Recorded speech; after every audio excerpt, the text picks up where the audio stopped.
नमस्कार, अमित कुमार प्रधान आवाज Odisha reporter Rajnagar block. BJP सरकार एक वर्ष पूर्ति अवसर में आज आरंभ करा विकास वाहन रथर शुभारंभ राजनगर पंचायत समिति अधीन राजनगर चेयरमैन एवं वीडियो यहाँ शुभ उद्घाटन करते। आसतु पंचायतर सरपंच महाशय को पचारि बुझा केमी आज कार्यक्रम। दिलीप राउत सरपंच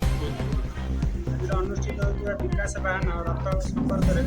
कौन कह जो सरकार जो प्रयास विकास वाहन केंद्र सरकार 11 वर्ष राज्य सरकार 1 वर्ष पूर्ति पालन अवसर में सरकार प्रयास लोकलोचन को जहाँ कथा केते कथा रखिंट सेटा लोकलोचन को आने एक प्रयास एवं लोकों सहित जोड़ी ये एक माध्यम लोकों सहित जोड़ी कथा आलोचना करागला एवं भविष्य में आउ कौ कार्यक्रम ओडिशा सरकार हाथ को नहीं बाबद आलोचना सचेतन कौन कार्यक्रम सब अनुष्ठित होता अभियान पंचायत ऑफिस परिसर विभिन्न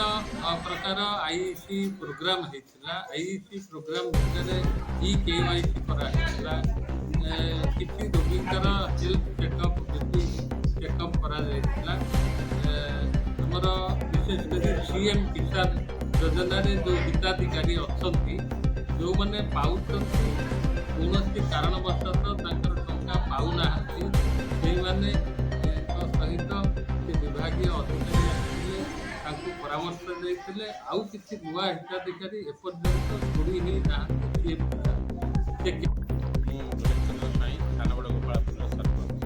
आज जो अनुष्ठित होता कार्यक्रम विकास वाहक यात्रार से संपर्क में सूचना देवे कौन कौन कार्यक्रम अनुष्ठित होता पंचायत राज्य सरकार बड़ योजना हाथ विकास वाहक आज राजनगर एवं तापर सानबड़ गोपालपुर पहुंची आज समस्त महिला गोष्ठी सरपंच सभ्य एवं मोर समस्त वार्ड सभ्य माने आज जोग दे स्वागत करा मेडिकल